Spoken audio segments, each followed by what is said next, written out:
So Literally? I'm I'm a little nervous. This is the first time we've been getting loose. been drinking. So Ah. cheers on the old podcast. Wow, they gave us the little ones. They should have given you They knew they can. these lightweights. So what are we drinking here? This is the grape is Roter Veltliner. Actually, you see it there. It's Austrian varietal. Eschenhoff Holzer is the winemaker. You'll see it has a little bit more color to it, more so than like your normal white wine. They call that an orange wine. Something that's been trending over the last 5-10 years. Skin contact white is what that means. So typically for your white wines, they'll do like a press, take juice off of the skin and ferment the juice separately. For red wines, you get the color as well as the tannin structure from the skin. So you see something called an orange wine, and that typically what that will mean is a skin contact white, which is pretty fun. Man, I just learned the most I've ever learned about wine right there in that first. Blew my mind. Where do you get all this knowledge from? What's going on? I spent some time in New York. I was 10 years in New York, and about half of that was working with Brooklyn Wine Exchange and small wine shop downtown Brooklyn.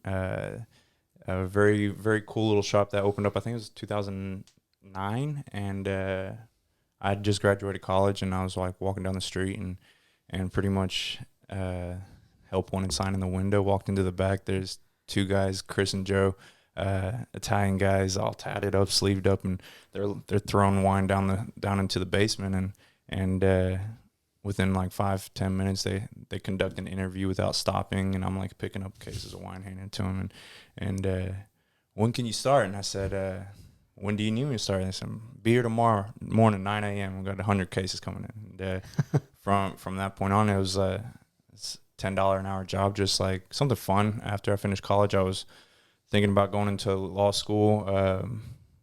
Did the LSATs, got accepted, got a scholarship at St. Mary's, went to orientation, walked out of orientation, drove from St. Mary's back home. My parents were living in West Columbia then, and showed up, and they're like, what are you doing here? And I was like, I want to talk to you about something. Okay. And I said, well, I'm not going to go to law school. And I said, all right, what are you going to do? And I said, well, I called Chris and Joe up, and they said I could have my job back at Brooklyn Wine Exchange. And they said, you got a college degree, you have a scholarship at a law school, and you want to go work at a liquor store? I said, yeah. I said, I don't know. There's something about it for me. And I said I had unfinished business, and went up there.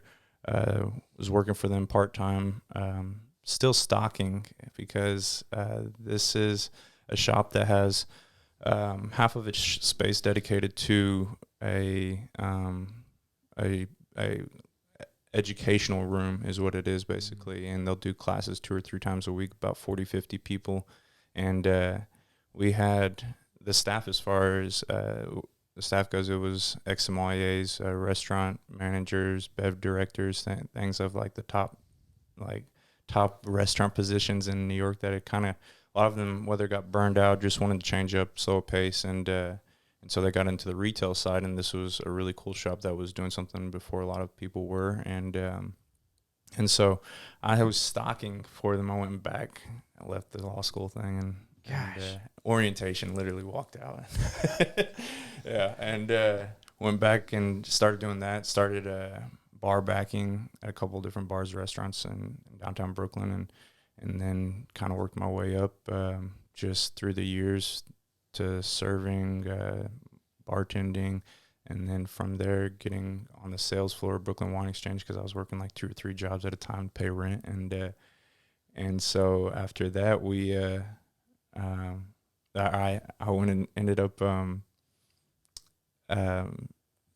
basically the whole time I was training, I was taking what they call WSET, and it's wine and spirits education, and it's similar to the retail side of like the sommelier program. And so I did the beginner, intermediate, advanced level over the course of a couple of years, the whole time working my way through the restaurants, bartending, serving different places, and the guys ended up finally offering me a sales position. Did that for a couple of years while still bartending, And then they ended up asking me to come over full time and run their spirits program, and did that for a couple of years and really expanded on that. And after doing that, decided to what it was actually. I have a sister that sent me a birthday card, and it was in December.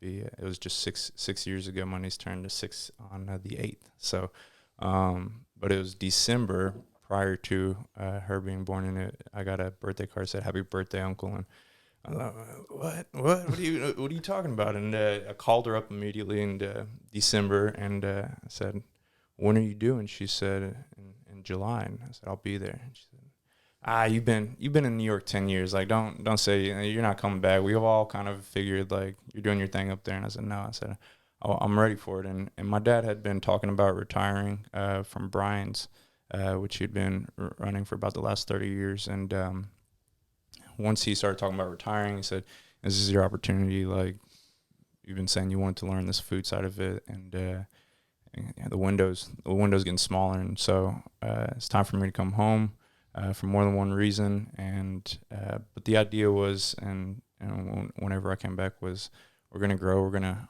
open up a whiskey bar. The Fill Station hadn't been named yet, but the idea was there. The concept was there.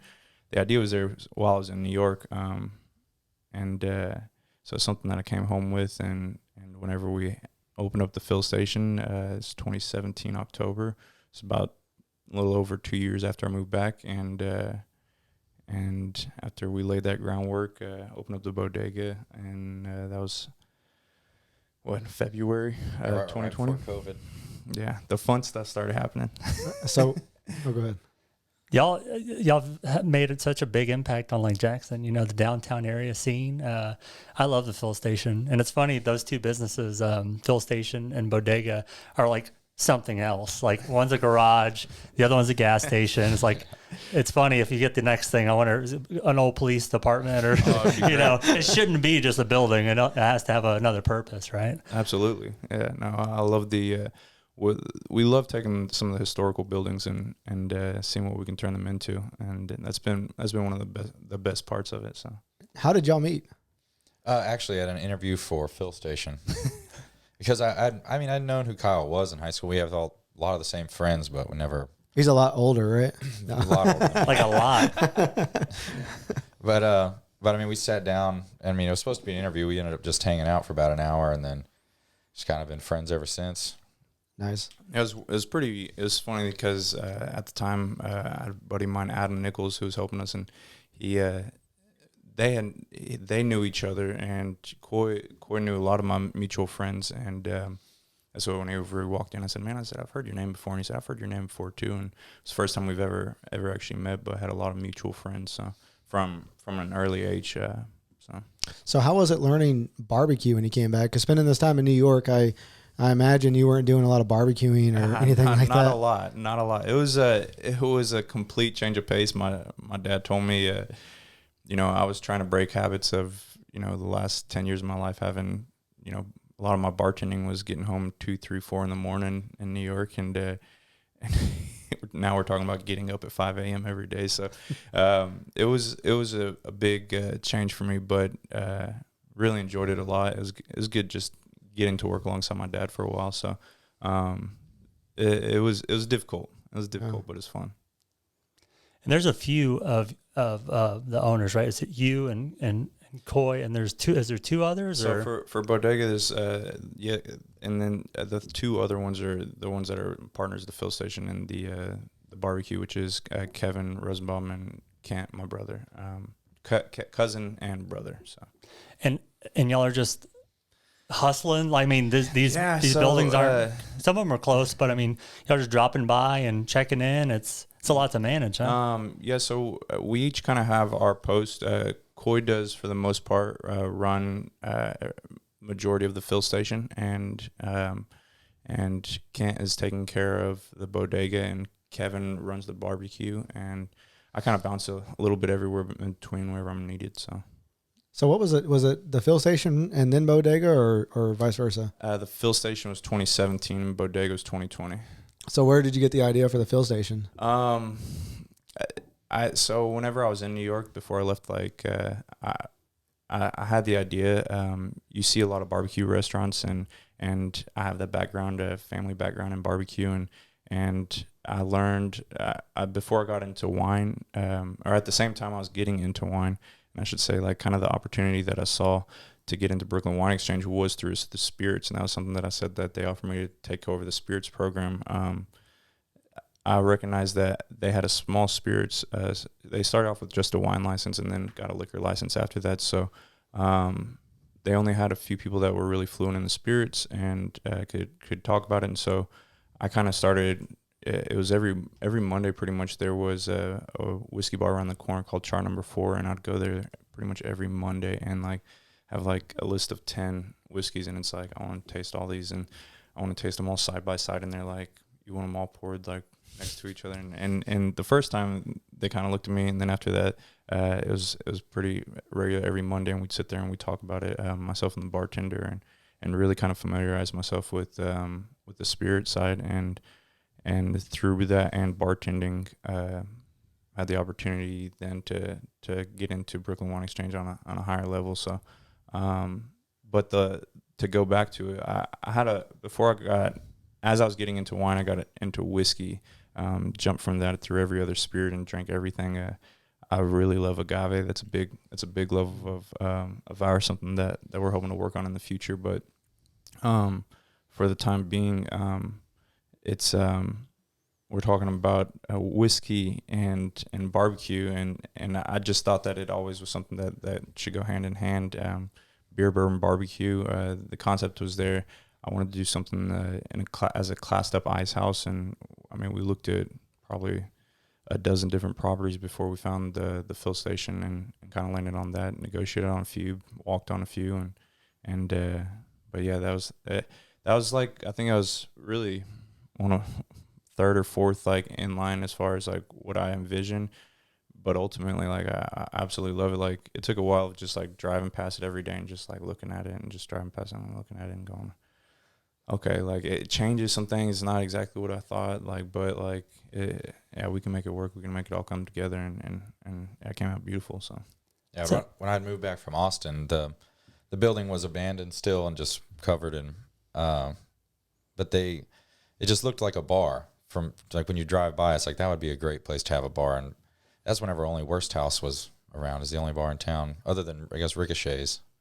But good old Ricochet's. Yeah. Man, the Fill Station has a very Austin-y vibe. Was that on purpose? Like, it feels like you're kind of downtown Austin-ish a little bit. Man, I think just both of us living in a city, just having that cultural presence around you all the time, and just people really caring about what they're doing in a restaurant and bar, taking pride in their cocktails, pride in what they have on the shelf. But yeah, just trying to do it the best we can. Like, just as when I first moved back here, I would go to Houston all the time and visit bars like Anvil, and just seeing, I had never seen a bar like that, or bartenders just care so much about your time there, like the flavors of the drink, just, I don't know, really diving into ingredients. Like, I think they had a guy at the time who he only focused on making little tinctures and buying the perfect ingredients for the drinks, and it's wild to see. Yeah. We don't have that, but it's that I think it's the Austin vibe, because it's all repurposed, like kind of how Austin does, industrial looking. But I guess we do have that. We have a Chris. Sorry, I got to know where could a Fill Station? Oh, that's probably a bad way to say it. Where perhaps would Fill Station might have been if you. One of them was Bodega, the space for Bodega. Oh, really? Oh, okay. So Fill Station could have been Bodega. Full circle. Yeah. Where else? There's a couple of spaces that we looked at that I might still have an eye on, but You don't want to say? Yeah. Okay. Mike and I go buy it up from. Buy it from under you. No, y'all got that's some perfect places for businesses, and then you have Stardust over there by Bodega. Oh, yeah. So y'all are building this really cool downtown scene that we didn't have when we did not have younger. No, when I moved back, it was that's the same. It was just Worst House, and then Wayside opened up, and then I think that Fill Station was after that. Mm-hmm. Yeah, well, Fill Station was the same time as Brody's. Within, I think Brody's opened up in May. We opened up like October.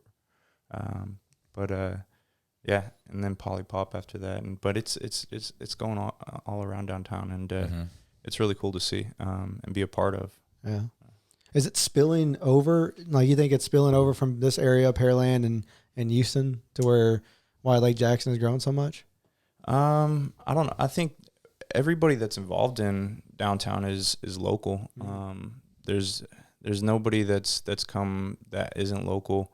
All the bars and restaurants have been locally owned up to this point in downtown Lake Jackson. So I think it's a big local push more than anything, and yeah, just seeing that there's opportunity and that we could build something downtown, and yeah, the little revival, and the city has done a lot as well, put a lot of money into the streets and the sidewalks, and just kind of making it a lot more appealing of a downtown space. So the walkability factor. So Yeah. We're getting that for sure. And that's what people want. They want to be able to ride their bikes to these places, or bar hop, which is becoming a big thing.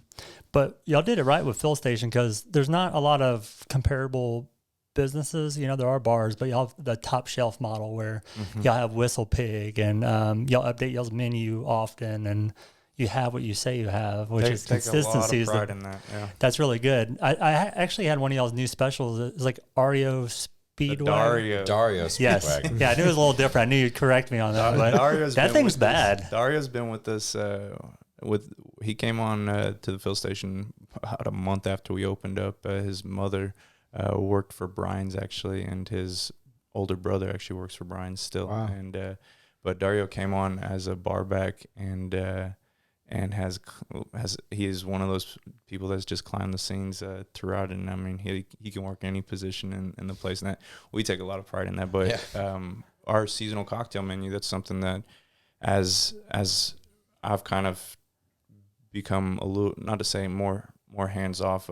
We have these guys where, a couple of seasons ago or 2 years ago, I was the one doing all the cocktails, and then Coy was doing a lot of the cocktails, and it was really like, well, we have all these badass bartenders and all these guys like are very passionate, and I want them to have that kind of ownership as well. And so we started, kind of working with them throughout the seasons and really allowing them to kind of put together a cocktail or two for each menu, and that's been a lot of fun. So that is the Dario Speedwagon. So that seems legit. Awesome. I'm a old fashioned Manhattan.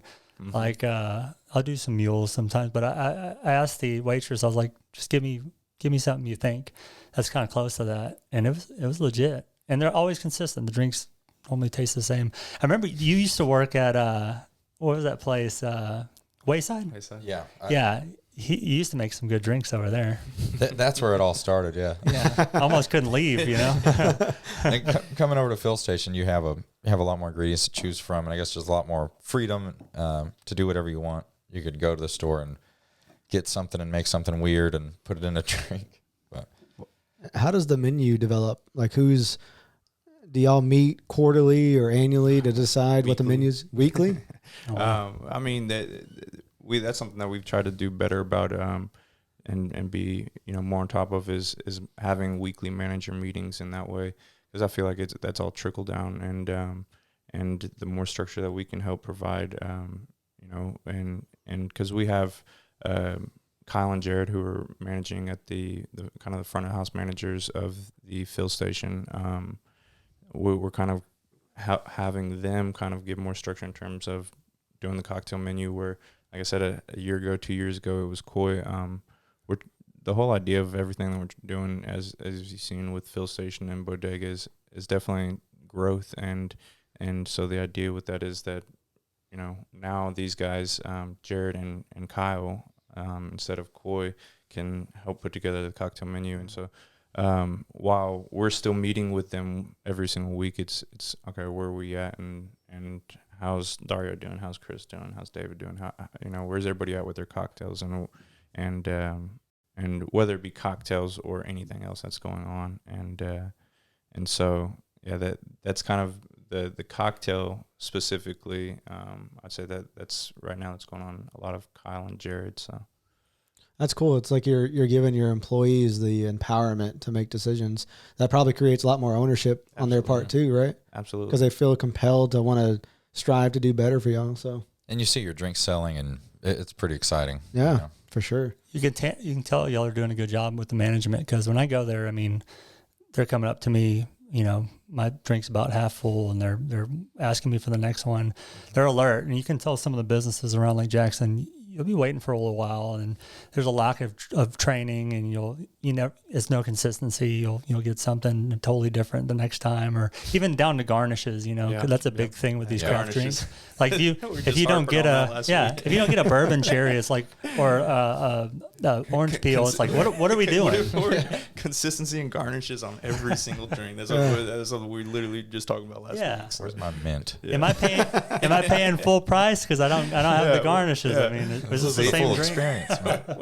we had a guy that came in last week, one of my good buddies, and we're sitting there, and he gets his Manhattan, and he goes, "Well, Cherry gives me 3 cherries every time." He's like, "They gave me 1? Like, what? I was just like, oh, this place is going downhill fast." No, I got to get on it. That's so funny.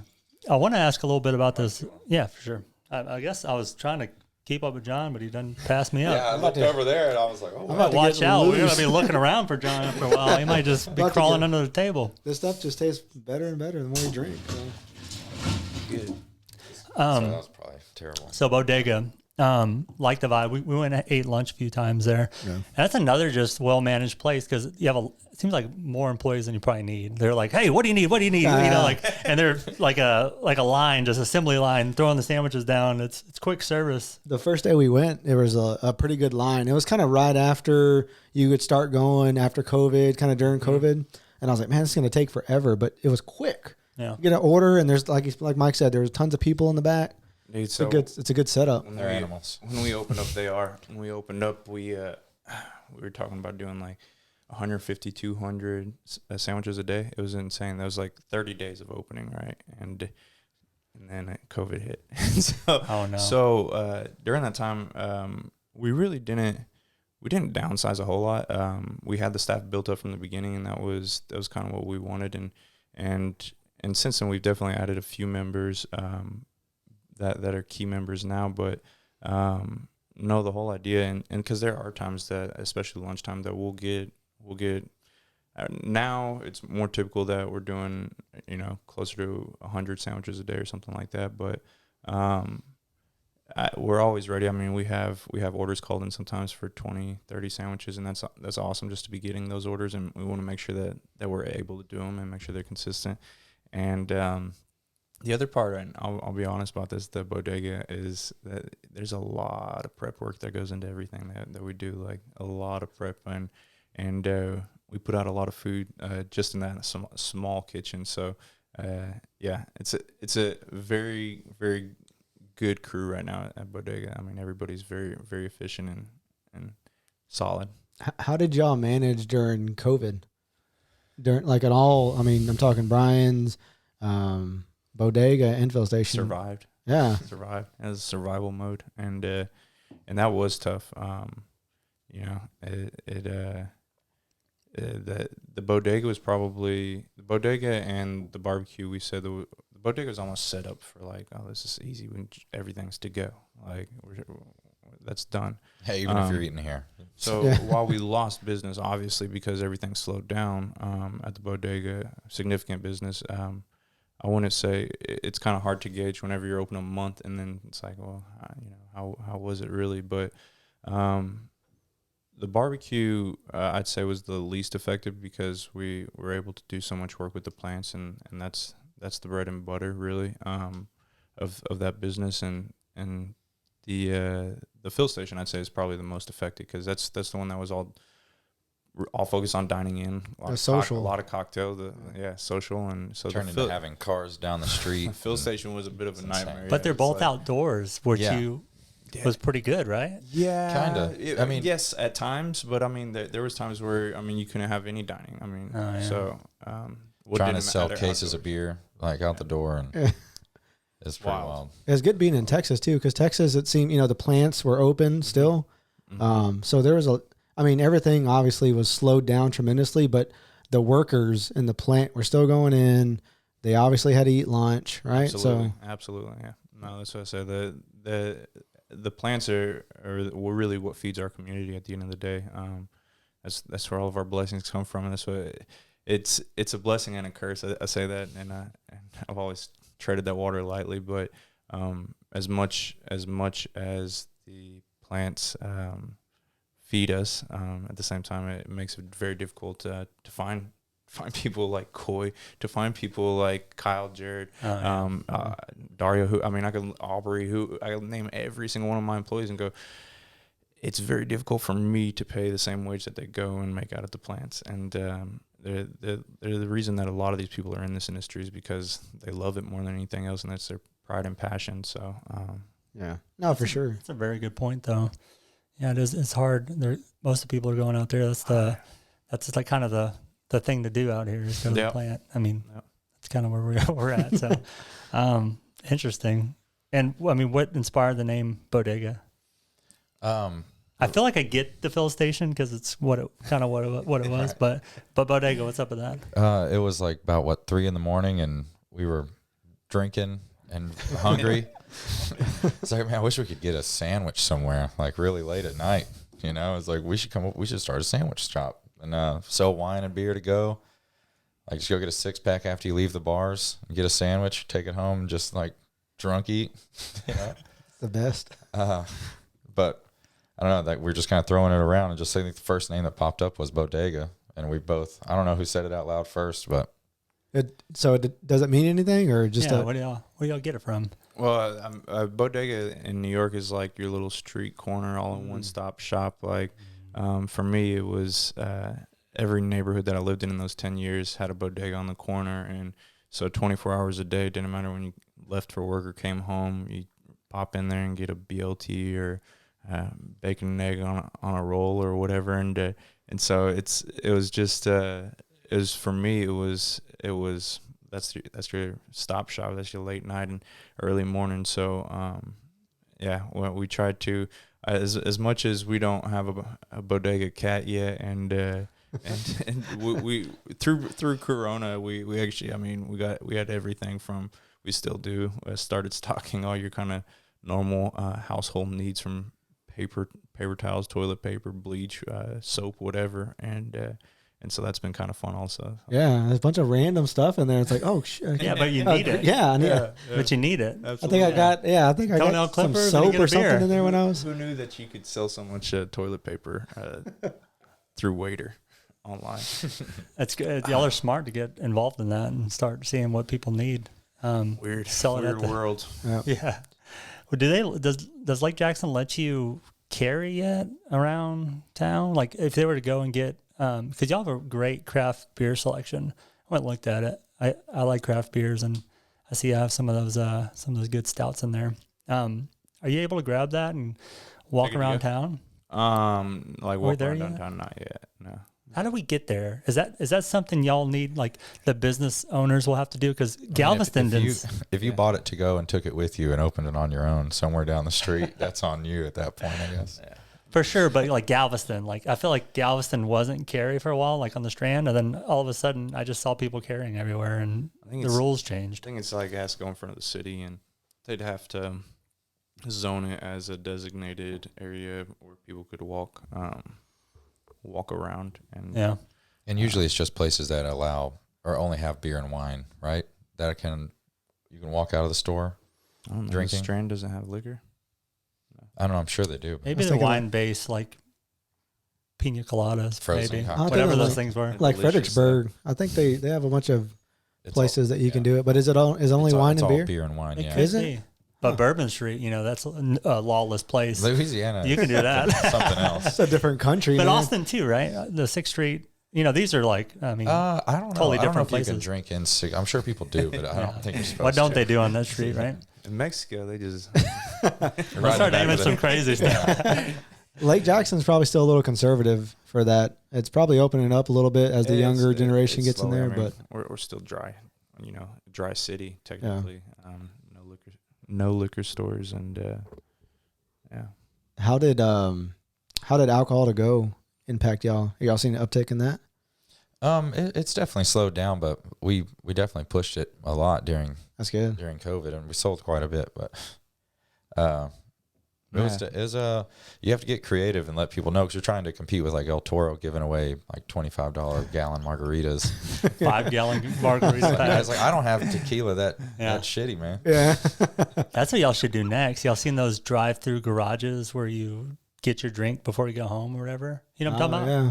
It's like an old garage you drive through, and it's just a bunch of coolers, and then you just tell them what you want, and they give it to you, and then you don't have to get out of the car, but Like they're a all liquor over barn. the place. Yeah. Liquor barn. That's Yeah. pretty cool. Oh man, his mind is blown. No, I think I blew it a little bit. no, I just went to Louisiana for the first time about a month or two ago, and just drive through daiquiri places. It's amazing. That's something we don't have. Crap. That's something we don't have in like Jackson either. That's sprouting everywhere, even in Pearland, is the daiquiri joints. Yeah. Super sweet drink. I can't get into it. Well, but the ones in Louisiana it's all Bacardi 151. Oh no. It's not wine; they go for it. Yeah. It's the real stuff. Yeah, they don't care. So I see. So teach me about this real quick. I see y'all spin the glass first. What does that do? Oh, this is a nervous It tick. just makes you look sophisticated. Okay, I thought that was a thing. It might do something. Aerates the wine. If you're going to give it a good nose, that's really whenever you're swirling it so that the alcohol is going to kind of push out, and then you're going to get the aromas underneath. I knew he'd know. Ah, We had a buddy that owned his think it was grandparents owned Vortex, or I don't know. I'm not like it's a vortex physics, in there, huh? but you know what I'm saying. Like whenever it pushes all that air out, it's going to give you. yeah. Were you going to talk about Hack Winery? Sorry, what were you saying? Corey, yeah. Our buddy Corey, his grandparents, his own hack over there in Santa Fe. Oh yeah. Yeah. That Yeah, was I a was like- pretty nice joint. They sell Madeira over there. Have you ever heard of Madeira? I think Yeah. I've had that before. I think it's really good. It's like a sweet, it's kind of like Yeah. a port, Mhm. a porter, port. It's like a port wine or a dessert wine. Yeah. I like that We went stuff. over there and got lit one day, man. Yeah. They Bunch got a of- nice setup. It's pretty over Yeah. there. They do events and stuff like Yeah, that. I think I've seen people's weddings there. Yeah. Is that true?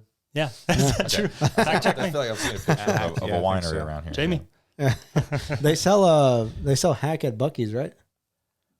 I think so. now, Yeah, they I sell it think now you see everywhere. it everywhere. What's up with this yoga? Oh, the Bodega. Oh Yeah. no, y'all did that? That's smart. Bodega. Bodega. Yeah, we've been doing it for like a year now. Host Amy Clinton, and she comes and does a yoga session on Saturday mornings, and then afterwards, Coy. You're not the only person who's ever called me that. Some people can't say it. Coy Meets World, huh? Pours Coy, was man. what I was going for, but Coy pours a bunch of wine, and I drink most of it. Yeah, he drinks half the bottle and pours the other half out. But Where do y'all do that at? at the bodega, Really? on the patio. Heck yeah. Y'all got a big crowd going in there? Yeah. Yeah, We've had normally. I mean, some mornings it's 10, sometimes it's 30 people. So Wow. I've seen y'all take pictures after it, and I've seen like 30 people, all like kind of like the running group pictures. It's just like I don't even know where they even fit. No, they clear clear out out They're all all the tables on the They're all- street, like Hopefully car. they'll get that.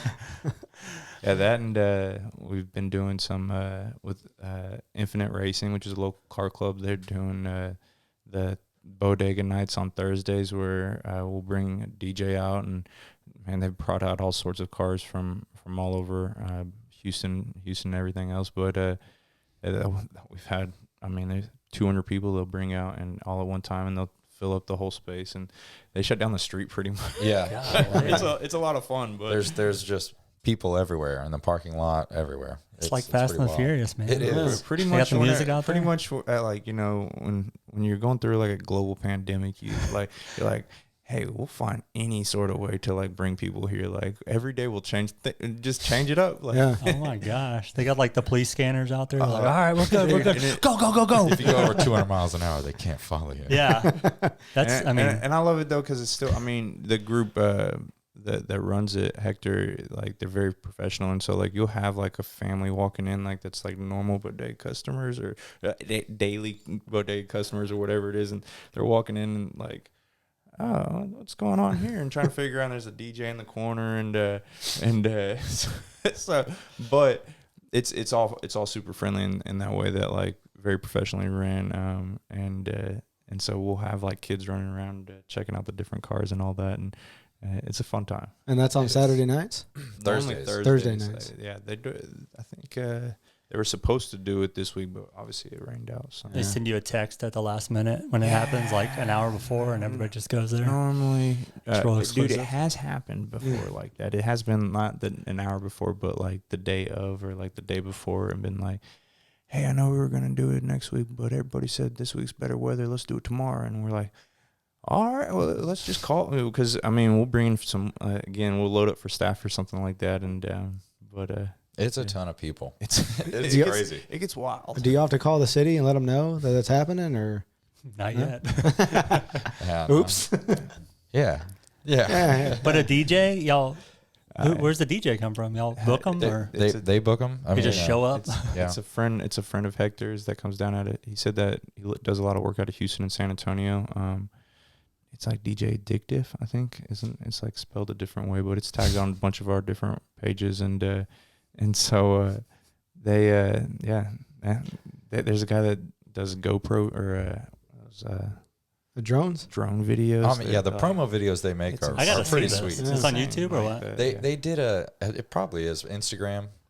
They did a bodega nights in San Antonio too. Yeah, they brought a whole group over so there's this like Cousin Bodega over in San Antonio. I got one, huh? There's this one called Jefferson's Bodega, and early on, I found his page on Instagram, and I was like, "This dude's awesome! Like, look at this cool shit that he has. Like, his selection is really cool, and a bunch of exotic snacks and great beer selection, and so we started."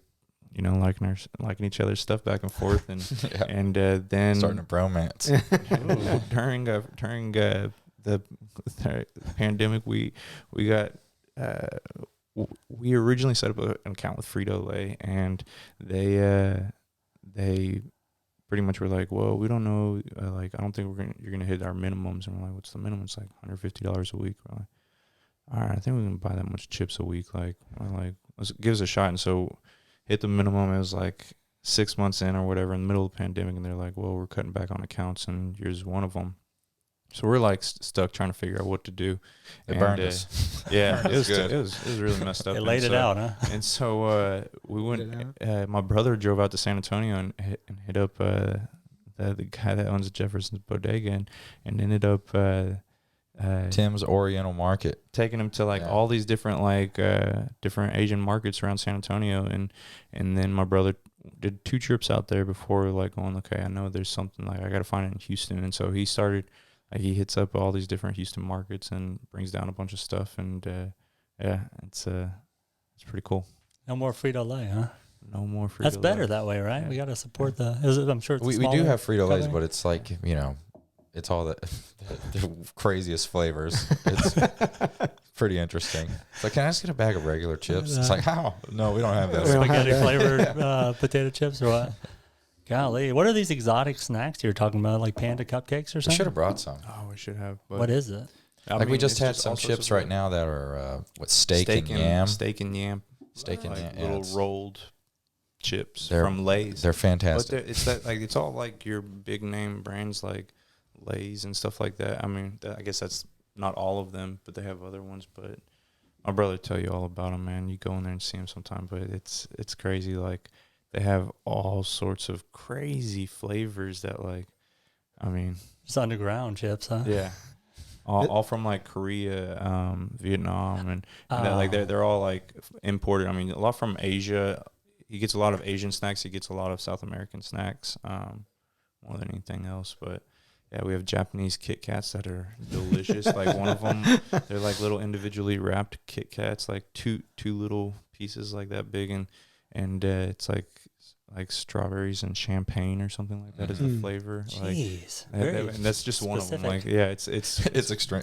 Specific's the right word. Have y'all been to Japan ever? I have not. They sell that kind. We went. The big thing is these off candies that they have, root beer, Skittles, and it's a thing. Yeah. I don't even know. It was on Shibuya, you know, like on Tokyo Drift when they drift through that. I love how this keeps coming up. We got to talk about Fast and Furious. But when they drift through Tokyo, that's the street, and they have a big store that sells all these different candies, and you just go in there and you'll find what you want. Like That's wild. if there's a strange flavor of something, they have it. Especially Kit Kats, like you were saying, with the wine. And no, I think right now we have like 4 different flavors. Yeah, it's going down a bodega like that right now. Yeah, pretty much. And drifting for sure. pretty much just like Tokyo. Drift Thursday on nights. into bodega. You know, Tokyo is really like the trendsetter, so you might as well hop on it because eventually it's probably a long time, but you're already starting to influence the community. We got like the Japan, exotic LA, New snacks. We got the exotic pops. Like all sorts of stuff. Fried chicken, Hershey bars. Are y'all having to manage social media, or how much advertising do y'all do on that? Is that kind of a pain, or who manages that? It's constant. Yeah. It's kind of a pain, but it's kind of like one of those love-hate things. I think we don't have to, but we love it. There's a lot of people, like you said, especially in our area, that don't have the social media presence that we have, and it's something we take a lot of pride in. Like, and that's at the Fill Station as well as the bodega. Like, you'll see like daily posts. If we're not posting daily, it's like, what are we doing, guys? Like, there's like 4 or 5 of us on each account, and at least, and it's like, come on, like whether it be food, drink related, like atmosphere, like let's get something Light it up. So being consistent, right? And for young businesses like this, it's especially bodega.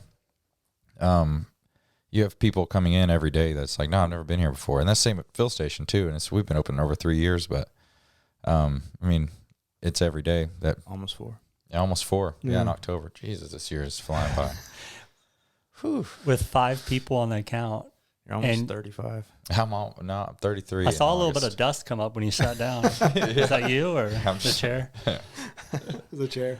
5 people on the count, liquor's involved. Has there ever been a weird post where you're like, oh no? All the time. More than you know.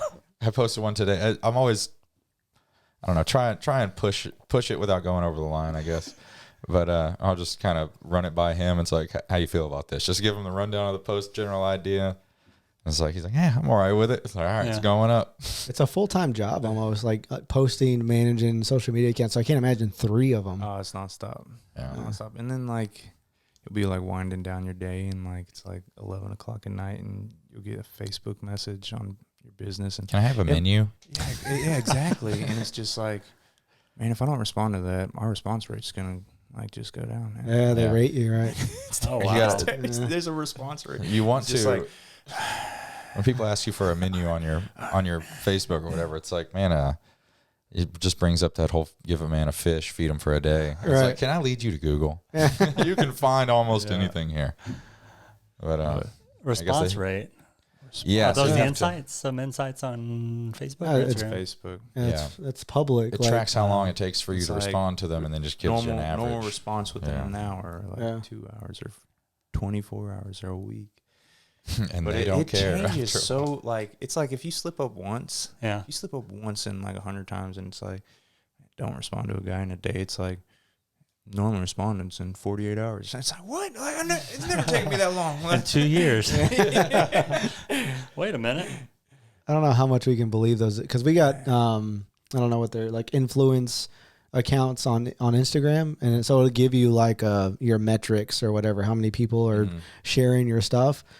And it's always really random. I don't know how much we could really believe those data outputs, but like, is it no, I mean, I would, I don't know. I don't know what y'all's look like, but I'm sure it's the same kind of insights for a business site. But but yeah, I almost wonder. It's like, is it the hashtags? It's the hashtags.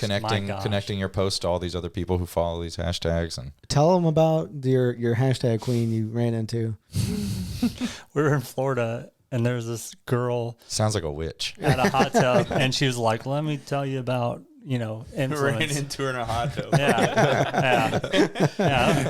I don't like where the story's going. Yeah. No, but and she was like, "Here's the key," and she was like, sat me and made sure I was making eye contact with her, and if I didn't, she was like, "Hey, I'm serious." Well, supposedly she was like in some marketing. Yeah, marketing for like Facebook or something. So I don't know how true that was, but she said She had an influencer account. Yeah. the key is to have 28 hashtags per post, because that's a max. And if you do any more, you'll get It won't post it or something like that. Well, it'll tell you can't post. I think for Instagram it's 30 is max. I've done that before, and it's just like they'll like drown you. It won't let you post it, and then it'll kill you. And then you'll die. But like you don't pick all like the high traffic ones. So you'd pick like some local hashtags, and then things between 300 and 500K. And then you can do a couple that are in the millions or whatever. But then that makes up that. And then your locations count as a hashtag too. So you have to account for that. But 28's the number. Jeez. And I don't know if you ever typed out 28 hashtags. Oh, it's a lot. Yeah. That's what I'm saying. I copy and pasted a bunch one time, and I remember that time. That's the key, to make some like ones that are already made. And then I was so furious. Just keep them in your notes. It was like a Whiskey of the Week, which this is years ago, and it's like a Whiskey of the Week, which is like since within a month or two of opening, we've had a Whiskey of the Week, and it's like every single Wednesday we got a new whiskey, and it's a informative write up that we put together ourselves, and we put a lot of work into that in the photo, and so I remember the one time I would type out these Whiskey of the Weeks in my notes on my thing, and then I'd copy and it'd be like beer, bourbon, barbecue, hashtags and whatnot, and I'd just keep adding on to them. One time it got to the point I tried to post it, and it was like I spent like the entire day trying to figure out, I was like, why won't it let me post? Like, what the hell's wrong with it? And then finally figured out that it's like, oh, there's how many hashtags am I allowed? I didn't know this was a thing. Then it's like counting them out. I'm like, oh, that's 29 hashtags. Yeah. What the hell? You can't write, I guess, kill on an Instagram post. Oh, really? Yeah, because I've tried to do it a couple times with different pictures. Makes sense, though. You write chill it and kill it, about a wine. That's great, I thought. But Instagram wasn't having it. Facebook didn't care. It's the same company, right? But Facebook posted it comes up with a message and says no, it'll post it, but it'll just erase everything you've written and just be a picture. And then if you try to edit it and put the words back in there, won't do it. If you try to repost it without putting chill it and kill it, it'll still just, I guess it recognizes the picture and just takes it. So kill it. Yeah, it just kills it. So you have to kill the post. You have to make completely a new kill the post. post. Yeah. That's funny. Take a new picture. I was reading something where TikTok was doing that. Are y'all doing TikTok? No. Y'all got to do TikTok. With the cooking stuff and all those cool videos? You're probably right. Y'all just got to hire one person to do all y'all social media. Like so much. We're desperately looking for a full-time social media job. So if you're looking to hire somebody. Desperately. Oh, gosh. So what is this next one here? What is this one? Look at this. This is upside down. It's like Tim and Eric. You ever watch that program? Tim and Eric show? Of course. Yeah. Sounds familiar. So this is Eric Wareheim, and I guess he works with a team of people at Lost Jars, but this is their wine. This goofy guy, but a serious winemaker. Y'all never seen Tim and Eric show? That is goofy old skit on like Adult Swim or something like that. No. I need to go. I'd have to see a picture. I was like, I thought you were joking around. You don't? No, I mean I watched. Yeah, go and pull it. I watched Adult Swim, but man, there's so many things. It was the really awkward live action show that. If it doesn't have Jerry Seinfeld in it, I typically don't watch it. They pull people off the street to act in it and just give them random lines, and it's a great show. John C. Reilly was in it. Yeah. Oh yeah, it's good if it has John C. Reilly. He played Steve Brule. I've never seen it. Oh my gosh, it looks like what I need to watch. Right, we're gonna have to pull it up on YouTube in a minute. One of those guys from Workaholics, right? Y'all ever watch Workaholics? Yes. Son of a gun. Definitely. It's really good. I love Workaholics. No, but those guys there's something else. I don't know. I'm trying to think. So is this something they drank on the show? This is a wine that Eric is actually involved in Lost Jars. I guess he's one of the partners with Lost Jars, and so it's Carignan. What was it? Carignan, Zinfandel, Petit Syrah, and some Pinot Noir. It's super weird that we're reading about it, and it's like they ferment in 36 different lots, like different batches, and then they blend together all different fermentation styles, but a lot of it is carbonic maceration. So carbonic maceration is If you do, they also call it whole clusters. So if you don't crush the grapes, and inside each little grape you have a fermentation process happening within the cells of that grape, and then after a certain point, because of the buildup of CO2, it'll burst, right? And so that juice runs over, and you get that little bit of skin contact. And after a while, I think it was like a week or two for this one, they will then pull the juice off of the skins. But that's carbonic maceration or whole cluster fermentation. So Is that the same as spontaneous fermentation? no, spontaneous fermentation can happen in any time. Like you let something ferment naturally outside. Okay. Wow. And the skins, does that give bitter? That's what gives it bitter or sweet? Skins will add like more like tannin structure. Like when I say tannin, if you were to, which this isn't going to have a lot of tannin, but like think of like a big chewy steak wine, like something that like when you have in your cheeks and it dries it out, or in your cheeks and gums, that's what you would consider like tannin. It's that mouth drying sensation, and a lot of tannin you'll find in, like if you were to cut a grape open and just like eat the pulp of it, it wouldn't have a lot of tannin. A lot of the tannin is found inside that skin itself. So, but skin also has flavors and color, and so there's a lot of different reasons that they'll do short skin contact, like something like this, like a week or two. And for like red wine, sometimes you'll see 3 or 4 weeks, and so a lot more contact, and they'll press those grapes, versus this is like sitting inside, and as soon as it rinses over, you're only going to get a little bit of skin contact. So what's the best kind of wine to eat with steak? Big loaded question. I mean, so I'm always, you compare a lot of different wines with steak. I mean, I would say a red wine, obviously, but it really kind of depends on the person. I like a Bordeaux, like something with a little bit more Cabernet than Merlot, but I like a Bordeaux. I think sometimes a good Malbec, depending on the night. But it really depends on, how you're cooking your steak, what seasonings you're using with it, and really what do you want to drink, because you can pair a lot. Like, I mean, there's a lot of different, as I tell people all the time, like people talking about chilled red wine. That's something that people are like, I don't know, like is it sweet? And it's like, no, it's not sweet. I mean, a lot of them we chill because they're a little bit more fruit forward, or they have those soft tannin. That's why they chill really nice. And but it's Texas heat, man. Like there's sometimes I don't want to drink like a big full structured mouth drying red wine with a steak. And so I mean, you could do something like this if you wanted to. I think there's definitely a limitation, but I think that there's not a lot of limitation at the same time. Like, drink what you like to drink, and normally it's gonna pair well with what you're eating if you like to drink that. And we could definitely point you in some directions if you come in, and point you, like my thing is, if you came in, I'd probably point you in at least 2 or 3 different options. I'm not gonna, if you came in the bodega and started talking to me about wine, it's like I don't want to tell you like this is the only thing, like right. this is it, man. And it's like, well, let's talk, like, and that's just stock that one bottle of wine. Sometimes, and sometimes I'll approach people and they almost think that like I'll ask them if they need help, and they're like, no, it's all right. And it's like, all right, I wish they would open themselves up a little, because it's like, I'm not trying to sell you anything. I'm really just trying to figure out like what you like, and that way I can point you in some directions of like, these would be good wines for you. I think, it's people are afraid to admit they don't know a lot about wine. Oh yeah, there's a huge, and it's not as bad as it used to be, but there's a huge like pretentiousness to it, and like, so I started getting into wine like, so I said 2009, 2010, and it's there, but it's definitely diminishing, and people are becoming more comfortable with it. I mean, you have younger, I say younger, we're getting older at the same time. So especially one of us.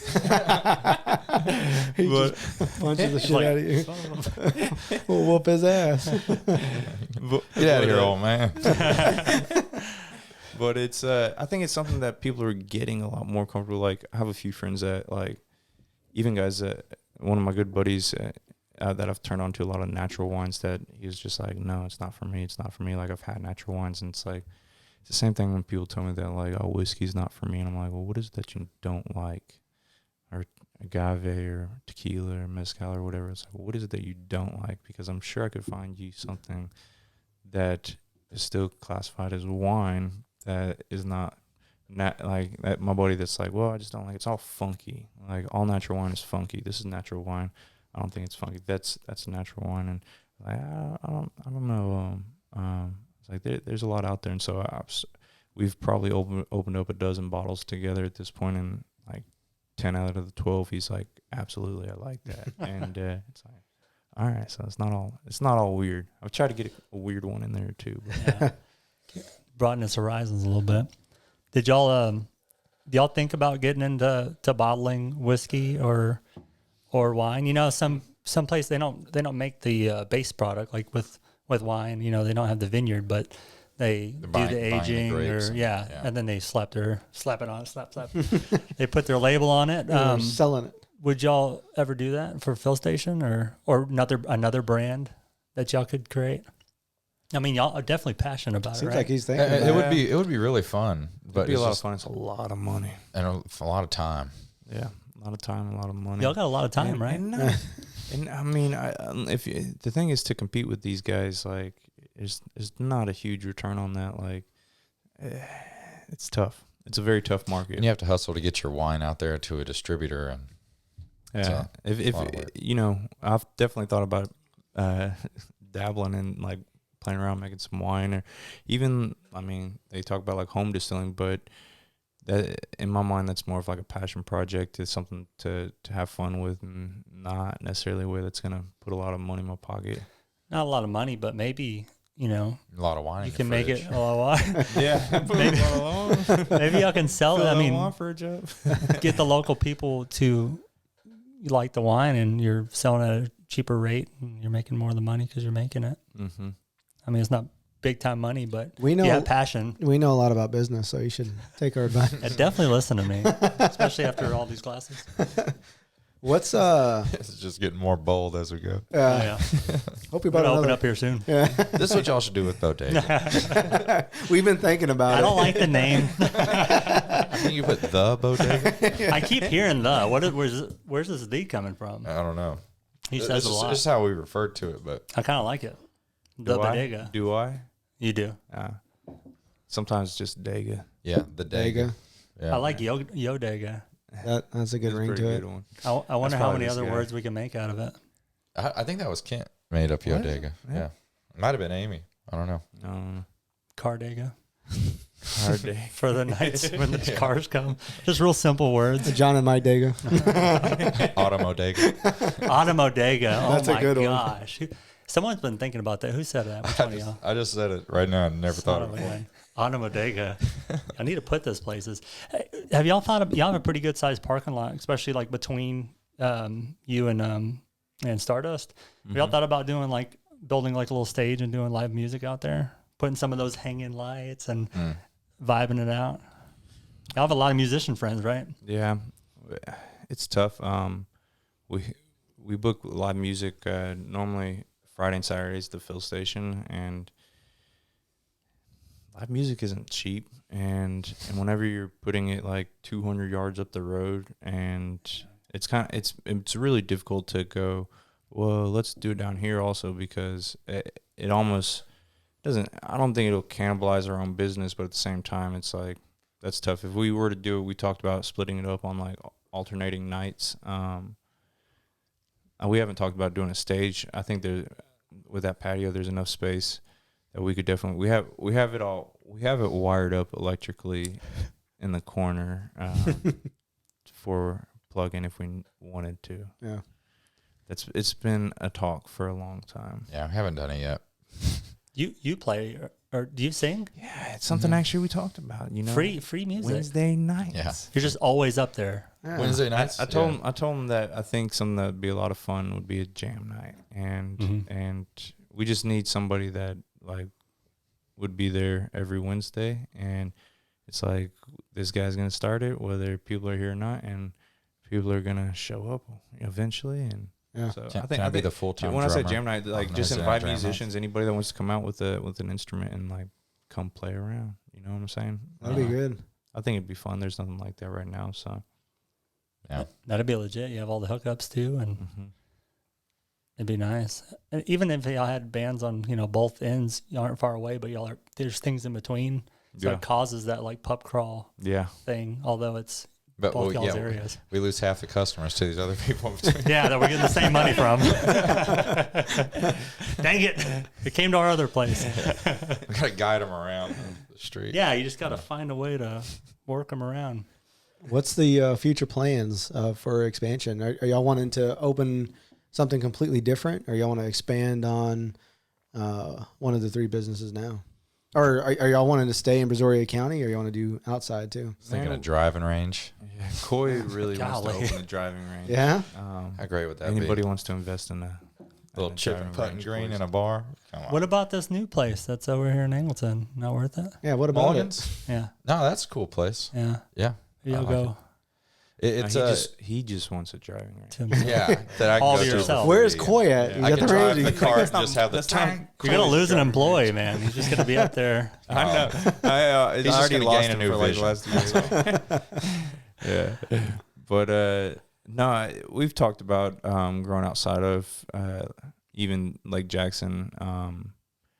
The thing is that I think that there's just a lot of opportunity. The first idea was open up Fill Station in Lake Jackson and then go to Houston and then possibly go to New York. And that was the first, like, let's do this. And the more time that I've spent in Lake Jackson, it's almost like there's a lot of opportunity here, and there's a lot of things that I see missing that we contribute, and we're building up this just incredible team, and with these people, like, there's just so much opportunity to do things that people aren't doing down here. So the next thing that we've talked about really is we have another partner that we brought in, an old friend of both of ours.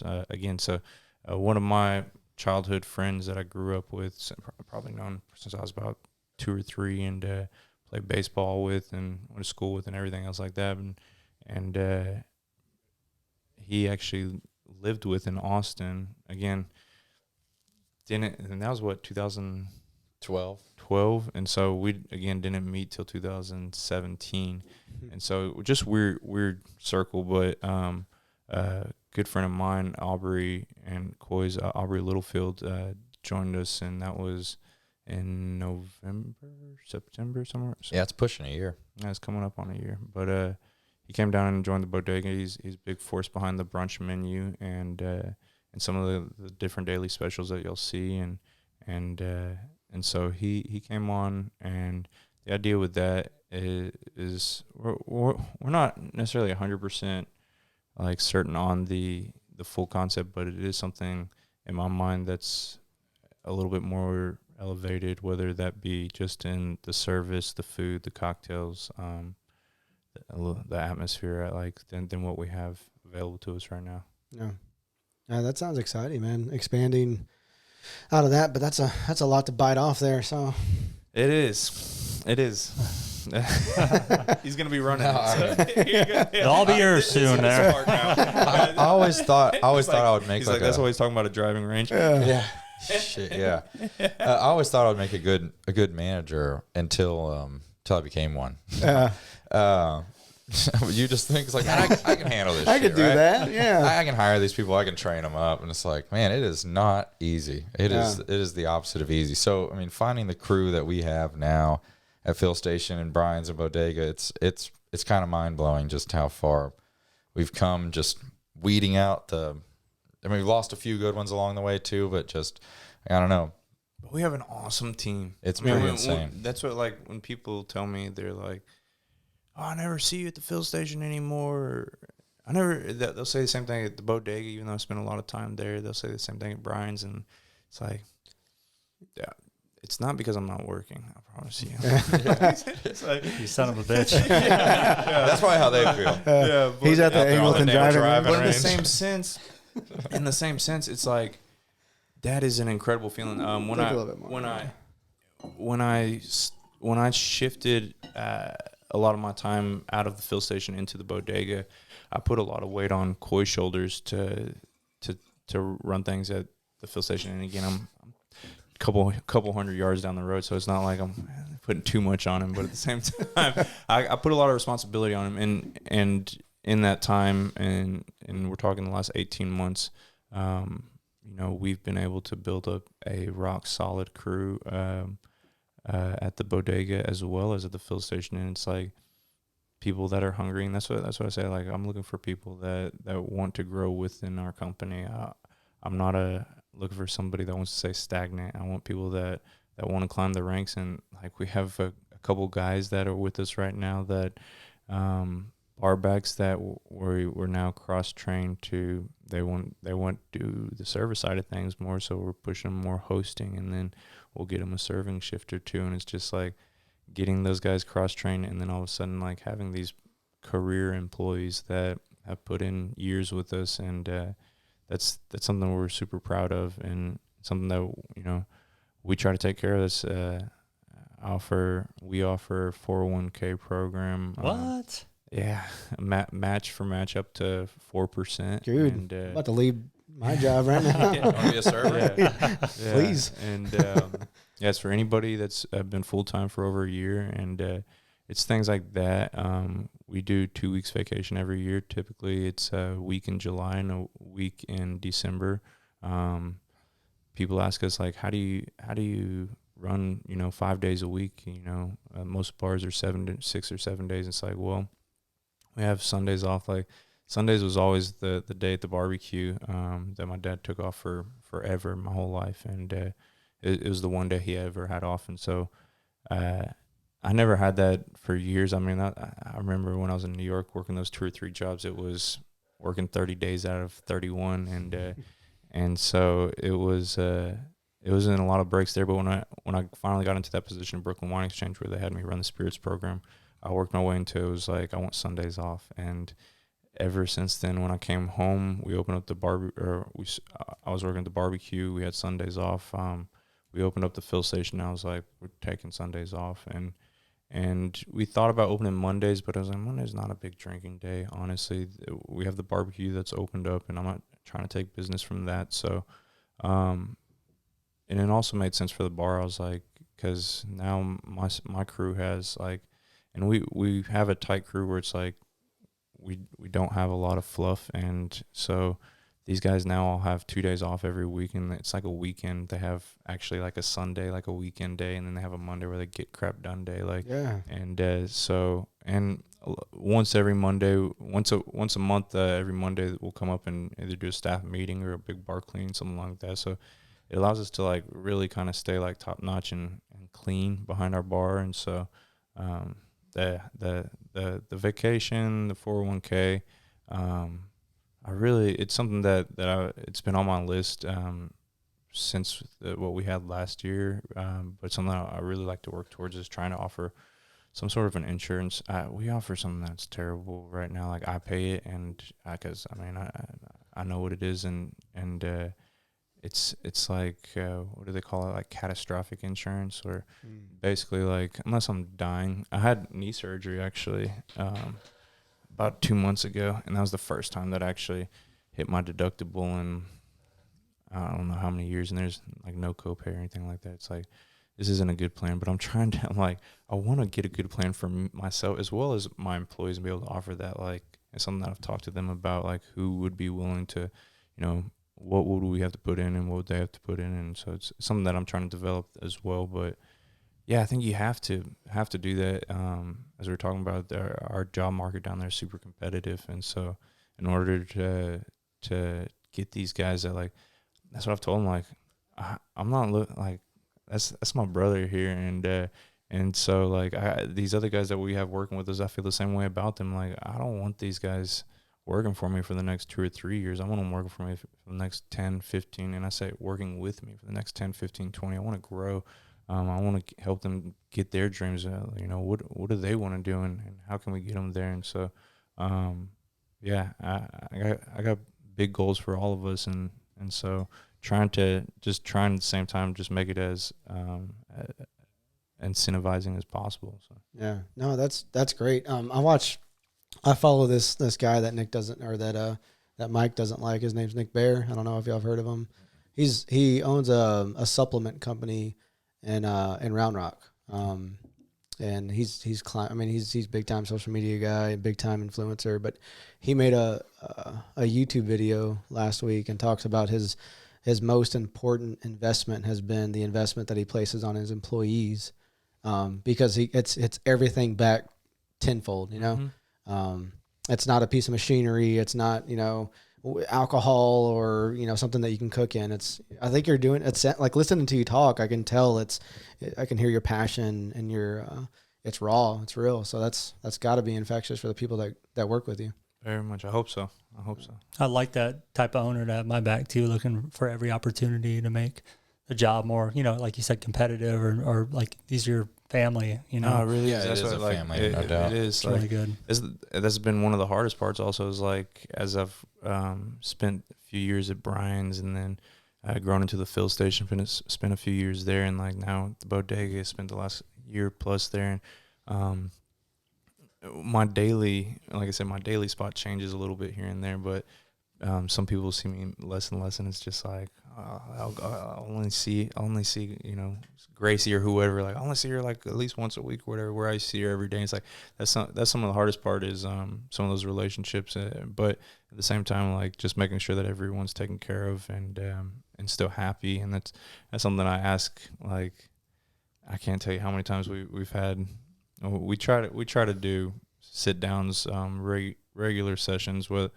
Whether not, I always say, like, I just want to have a conversation with some of the employees, like the ones that have been with us the longest, and it's like I just want to sit down and talk. And my first question will a lot of times be is like, just want to make sure you're still happy. Like, let's clear the room. This isn't me sitting down to like talk to you and like you didn't do anything wrong. I just want to check in with you. I just want to make sure you're still good. I just want to make sure that like you're happy where you're at, and if you're not, like, can we get you there? And can we do something to get you there? And is something that is it at work or is it at home? Is it something that we should be concerned about? Do you need to go find another job? Then like I've had employees even go to other restaurants and put in their notice, and I'm like, have you put in a shift there yet? And they're like, no, but they're gonna put me on the schedule next week. And I'm like, why don't you just like do halftime? And I'll tell them like do like few shifts a week there and a few shifts a week here, and do that for a couple of weeks. And if you're happy there, I'm 100% behind it.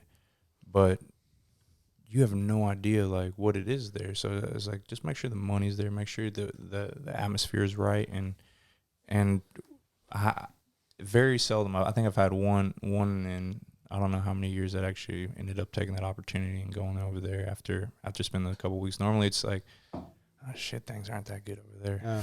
The grass isn't greener, right? Yeah. Oof, just more grass. Really green. I don't. So sometimes it's not all about money.